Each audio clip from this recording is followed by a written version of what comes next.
Director of Restorative Resolutions. And Angela Nelson is with us as well today. Restorative Resolutions is an alternative form of justice. It's based on community service. What's your success rate?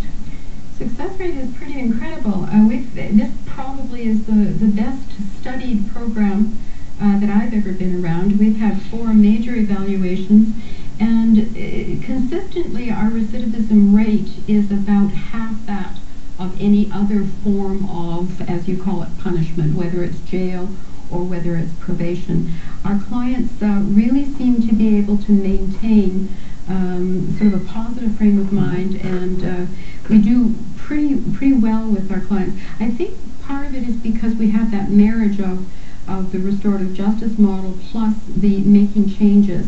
I think that was one of the biggest things for Angela, was the change from being a people pleaser to not being a people pleaser. For a lot of our clients, we do have property crimes, but we also have assault causing bodily harm. Okay, and that some of those work as well. Absolutely. But you'd want change behavior there just as well as... Absolutely, absolutely. One of the other pieces that we take a look at is driving offenses where there's an identifiable victim. So driving impaired or driving dangerous, causing bodily harm or death. We have had a number of clients go through our program instead of going to jail, and we've partnered up with Manitoba Public Insurance Corporation, and we've put together what's called a speakers bureau. And some of these clients who've been involved in impaired driving causing bodily harm or death go around and speak to schools and speak to young drivers' educations on what happened to them because they made a decision to drink. And it's been very, very powerful. It's been a wonderful partnership that we have with MPIC. So when we're talking about recidivism, I can't say that word. Recidivism. Yes.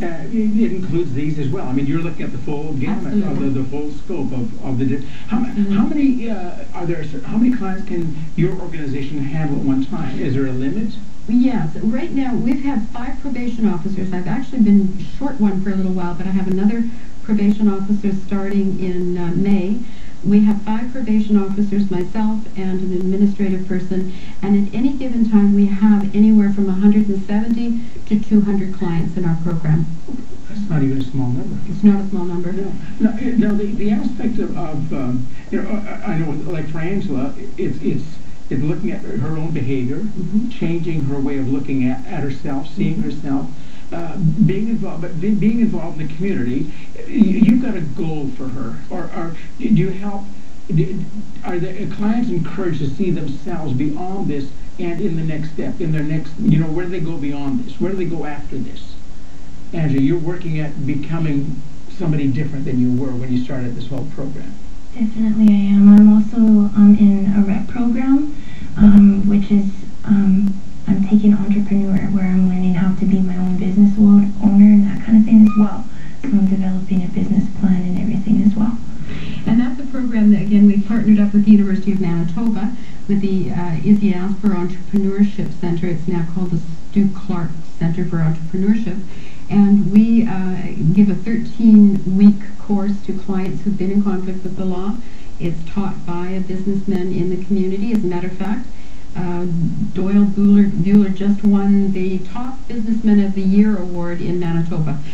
And so we were very proud of him. And he teaches the clients to write a business plan, to open their own business if that's something that they would like to do. But for those who choose not to open their own business, it provides them with more marketable skills.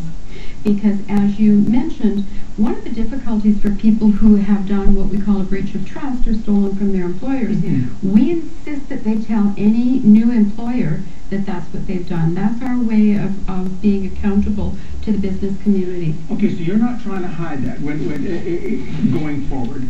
But the point is, you would say, here's what I've done about it. I mean, this is the intent, isn't it? Saying, yes, that's who I was, but here's what I've done about it. Here's who I am today. There was criminal activity, but... Here's how I've changed. I can tell you, which is really exciting, I have been a referral for a number of our clients who are applying for jobs. I can imagine that, sure. Yeah, it's really quite exciting. So the REP program is really important. The other thing I wanted to talk about is you mentioned, do we have a goal for Angela? she has her own goal, and she has learned to write her own mission statement. She has learned how to set her own goals for herself, create boundaries, and become her own person. So we don't try and put our values or our goals on them. They create their own through a process. We run 2 groups at the unit. One is for men. It's called Criminal Thinking Errors and Addictive Behavior.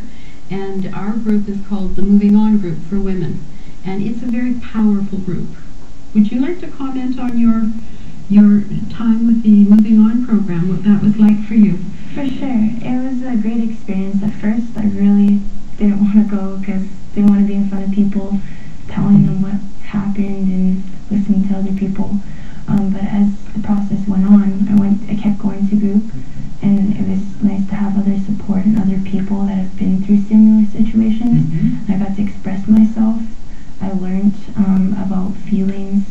I learned how to build my self-esteem, and I just felt better. Like I felt I could lift myself up and I could actually talk to people.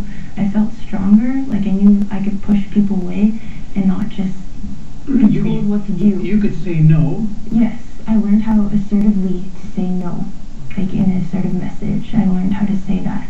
It's very interesting that something that was very negative in your life is actually can be this, maybe become the very springboard of a future that you could have never dreamed about. Exactly, yeah. And you can see that. I mean, that which is really quite incredible. I mean, yeah. Okay, after the break, what is community service? What does community service look like? 240 hours for you, Angela, and different amounts of time for others. We'll be talking about that after the break.